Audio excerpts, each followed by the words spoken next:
19세기 말, 그러니까 20세기 말에서 21세기, 19세기 말에서 20세기 초를 한번 여러분 생각해 보시면 한국은 대부분 서당에서 유학을 배우는 것이 교육의 전부였다고 볼 수 있습니다. 그러다가 이제 20세기 근대화가 시작이 되면서 일본 같은 경우는 1868년에 메이지 유신이 일어나고 1870년대에 게이오 대학, 와세다 대학 같은 이제 신학문의 대학들이 나타났습니다. 하지만 한국에서는 근대 교육에 대해서 상당히 부정적으로 생각을 하고 있어서 그 갑신정변과 같은 그런 정변이 일어났지만 근대화를 받아들이지 못하고 결국 1905년에 고려대학교가 오성 전문으로 전문학교를 시작을 했고 1915년에 연세대학교의 전신인 연희 전문학교와 조선신학교로 처음으로 시작을 해서 근대교육의 틀을 열었습니다. 어떻게 보면 패러다임 시프트가 19세기에서 20세기에 오면서 근대교육으로 바뀌었는데 지금 20세기의 교육의 형태가 21세기에도 계속 유지될 것인가 아니면 또 한 번의 퀀텀 점프를 할 것인가 하는 것에 대한 고민입니다. 18세기 후반에 나타난 산업혁명의 영향으로 기계가 모든 것에 새롭게 인간의 힘을 대체했는데 20세기 들어와서 새로운 형태의 변화는 이것은 분업화를 하고 전문화를 해서 생산체제를 대량 생산체제로 바꾼 것입니다. 예를 든다면 포드 자동차의 T 모델이라든가 이러한 것들이 세상을 완전하게 바뀌었습니다. 2000년대 초반만 하더라도 그러니까 1900년대 초반만 하더라도 대개 뉴욕의 피프스 애버니에서는 마차를 타고 다녔지만 퍼레이드를 했지만 약 10여 년 사이에 자동차로 모든 것이 다 바뀌었습니다. 사실 이 스마트폰이 없으면 우리가 생활하기 어렵지만 이것도 나온 지 그렇게 오래된 것이 아닙니다. 대표적으로 제가 모던 타임즈라는 영화를 많이 소개를 하는데 20세기 전형적인 특징입니다. 뭐냐면 전문화하고 세분화해서 한 사람은 아주 작은 일을 집중적으로 반복적으로 하게 됐을 때 효과가 올라가는 이런 포디즘 또는 테일러리즘이라고 하는 것이 20세기를 바꿔놨고요. 원래는 모든 사람들이 집에서 가족을 위해서는 자기 스스로 물건을 만들고 음식을 만들고 해서 제공했지만 20세기가 들면서부터 완전히 노동하고 자기 삶하고는 분리가 되기 시작했습니다. 그래서 회사에 나와서 일을 하고 공장에서 일을 해서 돈을 받아갖고 원하는 물건을 사는 식으로 모든 삶의 패턴이 바뀌었기 때문에 모던 타임에서 나중에 보게 되면 찰리 채플린이 공산주의 그 운동에 자기도 모르게 가담해갖고 감옥살이를 하는 그러한 내용까지 나오게 됩니다. 지금 무슨 말이냐면 막스가 얘기한 것처럼 노동하고 삶이 분리가 되게 되고 인간의 소외가 나타나고 돈이 모든 것을 해결하는 문제가 되고 잘 아시는 대로 저때에 빈익빈 부익부 현상이 일어나서 카네기라든가 포드라든가 하는 사람들은 엄청나게 돈을 많이 벌게 되고 그 과정 속에서 1929년에 세계 대공황까지 나타나고 그 이후에 세계대전까지 일어나는 그런 현상들이 문명사적으로 나타나고 있습니다. 사실 지금 21세기에 지금 엄청난 지각변동이 일어나는 현상을 보게 되면 굉장히 유사한 양상을 띠고 있습니다. 소득이 양극화가 되면서 어떤 현상들이 벌어졌냐 하면 미국에서는 루스벨트가 뉴딜 정책을 할 때에 100만 불 이상의 소득을 버는 소득분에 대해서는 최고 93%까지 세금을 매긴 적도 있었습니다. 그러다가 2차 세계대전 지나고 케네디 대통령 지나고 레이건 때 30%로 단일 세율로 바뀌었지 그 전까지는 100만 불 이상이 70%까지 세금을 매기게 됐고요. 너무 세금을 많이 매기니까 1930년대에 나타난 현상들이 포드나 카네기나 이런 분들이 대부분 대학을 세우거나 필란트로픽 오가니제이션 자선단체를 만들어서 기부를 하는 식으로 해서 국가를 못 믿기 때문에 국가 세금보다는 내가 그런 일을 하겠다라고 해서 그런 변화들이 막 일어났습니다. 20세기 교육은 매스 에듀케이션, 아까 얘기했지만은 말씀드린 형식질을 엑기스를 뽑아서 빨리 가르쳐줘서 나가서 먹고 살 수 있게 하는 거기 때문에 전문 지식은 매스 에듀케이션이었지만 지금 21세기는 전부 다 프로블럼 솔빙, 프로블럼 베이스드 러닝으로 바뀌고 있습니다. 문제 해결할 수 있는 사람이 돼야지 고려대학교나 서울대학교 졸업장 갖고 있다고 나가서 평생 먹고 살지 못합니다. 옛날에는 효과적으로 지식 전달을 선생님이 잘 가르쳐주는 게 제일 중요했지만 지금은 내가 창의적 지식을 얼마나 만들어낼 수 있는가를 훈련시키는 것이 훨씬 더 중요합니다. 그래서 강의식으로 지식을 전달하는 것보다는 토론식으로 문제 해결하는 것이 훨씬 더 중요하고요. 오프라인 렉처보다는 온라인에서 훨씬 더 많은 러닝을 하고, 그러니까 사전에 온라인으로 비디오를 본다든가 유튜브를 본다든가 이런 무크를 본다든가 하고 들어와서 수업 시간에는 인터랙션 하면서 토론을 하면서 문제를 푸는 것이 훨씬 유효하게 바뀌었습니다. 또 전공 지식이라고 하는 것을 지금 우리나라는 아직까지도 공대나 이런 데서 80학점을 전공을 하는데, 제가 이제 미국에서 같이 공부하고 잘 아는 이제 권호연 삼성전자 회장 같은 분을 얘기하기를 학부에서 전공을 했다고 그걸 내세운다는 게 얼마나 우스운 거예요. 삼성전자 같으면 지금은 박사나 박사 후 과정 한 사람을 그래도 전공이나 전문 지식을 갖고 있다고 스카웃을 해서 삼성전자는 서울대보다도 많은 3,000명의 박사가 있거든요. 그러니까 공대에서는 차라리 기초 체력만 튼튼하게 해서 예를 들면 수학이나 물리학만 잘하고 와도 자기네들이 트레이닝 시킬 수 있다.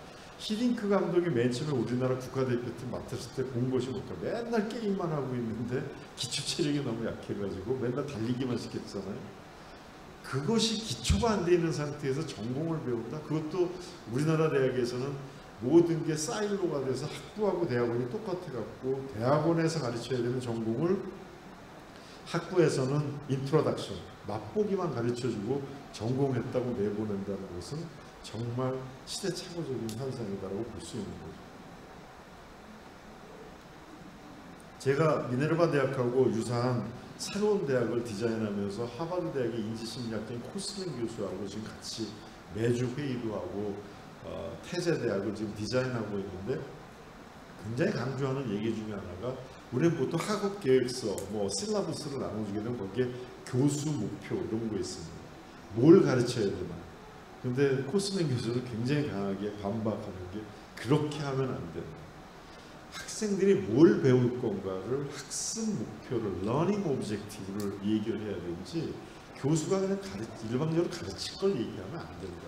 이 패턴이 바뀌어져야 되고, 그렇기 때문에 학생 중심으로 학생이 성공하고 해야 되는데, 우리나라는 지금 거의 대부분 큰 대학들이 학생들을 대량으로 받아서 교수들 대부분 연구 중심 대학으로서 연구만 하면서 학생들은 방목하고 맛보기 전공만 가르쳐주고 난 다음에 알아서 취업하라고 하고 있어서 어떻게 보면 정말 언임플로이먼트 팩토리를 운영하는 거나 유사하다고 볼 수 있습니다. 이제 초인류 대학으로 태제 대학이라는 것을 미네르바를 이제 모델로 해서 만들었는데, 세계를 바꾸고 세계 경영을 할 미션을 가지고서 인재를 키우겠다. 저희가 국내 한 100명, 외국인 100명 학생들, 그래서 시작을 했습니다. 다 온라인 교육이고요. 2년 동안은 다 해외를 돌아다니면서 프로젝트를 하는 걸로 기획을 했고, 외국은 우리나라를 중심으로 하기 때문에 미국, 중국, 일본, 러시아에서 20명 정도씩 받고, 유럽이나 동남아시아 나머지 학생들을 받아서 섞여가지고 일을 하게 하려고 합니다. EU가 유럽이 1000년 이상을 서로 부족국가, 그전엔 도시국가였다가 이제 국가가 형성이 됐다가 싸우다가 이제는 하나의 연합체를 만들었습니다. 미국도 250년 전에 독립한 다음에 13개의 주가 시작을 했는데, 그 다음에 남북전쟁이 일어난 다음에 50개의 주가 연합을 해갖고 지금 한 나라가 됐습니다. 지금 유럽하고 미국의 인구를 합친 것보다 한중일의 인구가 더 많고, 현재 GDP는 약간 모자랍니다만 2030년이 되면은 한중일의 GDP가 미국하고 유럽 전체 합친 것보다 더 큽니다. 자, 이렇게 됐을 때 세계 문명의 중심이 유럽, 미국에서 이제 이쪽으로 오게 됐을 때 우리만 잘 사는 게 아니라 서양과 동양을 좋아하는 새로운 문명을 기대하면서 세계 경영을 할 수 있는 인재들을 키워야 된다는 것이 이제 설립자인 저희 한샘의 조창호 회장의 뜻이고요. 완전히 새로운 형태의 모든 교수들도 글로벌로 연결해서 가르치고, 왜냐하면 여기 와서 살지 않아도 되는 거가 다 온라인 강의이기 때문에 전 세계 어디서나 가르칠 수 있고, 그 다음에 21세기형 학습 시스템 코슬린의 액티브 러닝을 도입을 하고 문제 해결형, 다양성 이런 걸 키운다는 거죠.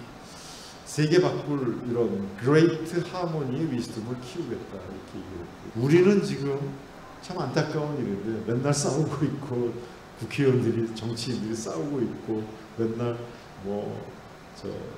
사법개혁 이런 거 갖고 하고 있는데, 중국만 하더라도 공산당 체제가 얼마나 무섭냐면 수신제가 치고 평천하라서 정치국은 25명은 한 달에 한 번씩 전 세계 석학을 모셔다가 강의를 듣고 하루 종일 토론을 한다고 합니다. 그래서 그 사람들은 세계 경영만 하지 국내 경영도 안 한다는 거예요. 세계 금융이 어떻게 되는지, 세계 기술이 어떻게 되는지, 세계 무역이 어떻게, 이런 것만, 세계 인재, 교육은 어떻게 되는지 그것만 토론한다는 거거든요. 이제 새롭게 바뀌어야 된다. 시간이 이제 많이 들었고 정리를 이제 빨리 해야 되는데, 그래서 저희는 교수들도 전 세계의 교수들을 모으고 있습니다. 특히 방학 동안에는 미국 교수들은 프리하게 다른 데 가서 강의도 할 수 있기 때문에 훈련을 시켜서 하버드, 스탠포드, 예일, 제가 고려대학교에서 서머 캠퍼스 만들 때 그렇게 했는데 그분들이 다 와서 강의를 할 수 있습니다. 특히 이거는 온라인 강의이기 때문에 어디서든지 할 수 있어서 그런 식으로 만들려고 하고 있고요. 글로벌 네트워크를 싱크탱크하고 연결하고 있고, 이건 재밌는 데인데 베니스 인터내셔널 유니버시티, 시간이 없어서 생략하겠습니다만 약간 봉이 김선달 같은 건데, 그 이태리의 외교부에 있던 사무총장 한 분이 정년한 다음에 그 베니스 바로 앞에 있는 조그만 성 하나를 조차 그 베니스 시에서 빌려받아 15분이면 한 바퀴 돌 수 있는 그런 데인데, 원래 수도원 했던 곳인데요. 전 세계 18개 나라의 회원 대학을 해갖고 1년에 8만 유로씩 받은 다음에 학생들은 20명씩 한 학기에 보낼 수 있어서 교환 학생들로만 이루어져 있는 학교입니다. 총장 하나 있고 교수도 없어요. 그리고 교수들은 회원 대학에서 와서 가르칩니다. 굉장히 재미있는 것들 많이 가르쳐요. 베니스 국제영화제에 대해서 가르치고, 우리 고대도 유일하게 가입을 해갖고 학생 보낸 다음에 미디어학부 선생이 가서 전 세계 요즘 팬덤 현상에 대해서 미디어하고 가르치기도 하고 그러는데 꽤 재밌게 하고 있는 건데, 이런 것도 가능한 것이 되고요. 문제 해결형으로 바꾼다. 시간이 없어서 많이 못합니다. 저희는 한 2개를 더 덧붙인 게 글로벌 지도력, 세계 문제를 풀어야 되기 때문에, 그리고 이제 공감 능력, 공감 실천력 이런 것들을 트레이닝 시키는 걸로 1학년 때는 한 다음에 2학년 1학기 때는 이렇게 각 나라를 나가기 위해서 최소한 제2외국어 2개 하고 파이썬 같은 컴퓨터 랭귀지 하나, 이 3개를 인터미디어 레벨까지 해야만 이제 외국에 나갈 수 있게 되고, 그 다음 외국에는 미국, 중국, 일본, 러시아를 반년씩 가서 프로젝트를 하고 RC를 해서 기숙사에서 그 나라를 배웁니다. 중국 공산당이 어떤 힘을 가졌기 때문에 5명으로 시작하고 8,000명 군대가 500만 명의 장개석 군대를 대만으로 쫓아보냅니다. 그 저력은 무엇입니까? 미국은 어떻게 해서 250년 만에 세계 1위 국가가 됩니다. 나사는 케네디 대통령이 그런 유명한 말을 했는데, 왜 나사를 해서 1년에 40조씩 돈을 씁니까? 그래서 막 반대가 많았었는데, 그때 한 얘기가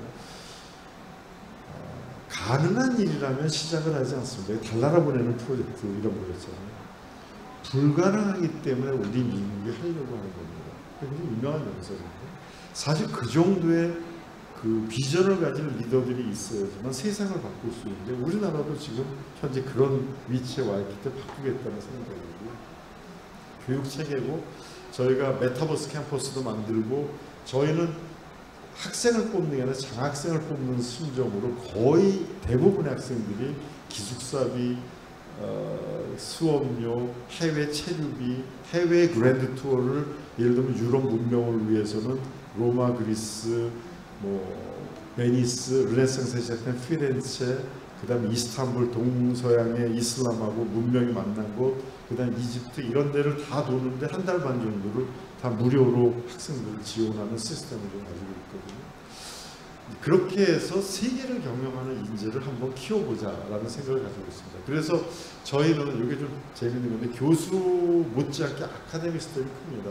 컨설팅 해주고, 카운슬링 해주고, 커리어 디벨롭먼트 해주고, 직원은 아주 숫자가 적고, 미래형 조직이라서 풀타임 직원은 한 30%, 나머지는 전부 다 파타임으로 같이 일을 하게 되는 네트워크 조직으로 만들고 있습니다. 그 다음에 LXP로 해서 수업을 잘하는 LMS, Learning Management 시스템이 아니라 고등학교 때 특성을 받아들여서 인성검사까지 다 해갖고 갖고 들어온 그 모든 빅데이터를 수업을 뭘 들었는지, 비교과를 뭘 했는지 해서 나중 가면은 졸업한 다음에도 커리어 디벨롭먼트까지 하고, 학생 중에서 잘하는 친구들은 미국의 탑5 대학에 들어가게 되면 풀 5년 동안 장학금을 주고 스타트업을 하게 되면 1년에 3천만 원 정도씩 생활비 지원을 해주고, 뭐 유엔이나 인턴 가게 되면 생활비를 지원해주는 그런 완전한 스칼라십 프로그램으로 만들어서 지금 현재 전 세계 주기에 능력관리 시스템을 만들려고 생각하고 있습니다. 고맙습니다. 시간이 다 돼서 여기서 마치도록 하겠습니다. 감사합니다.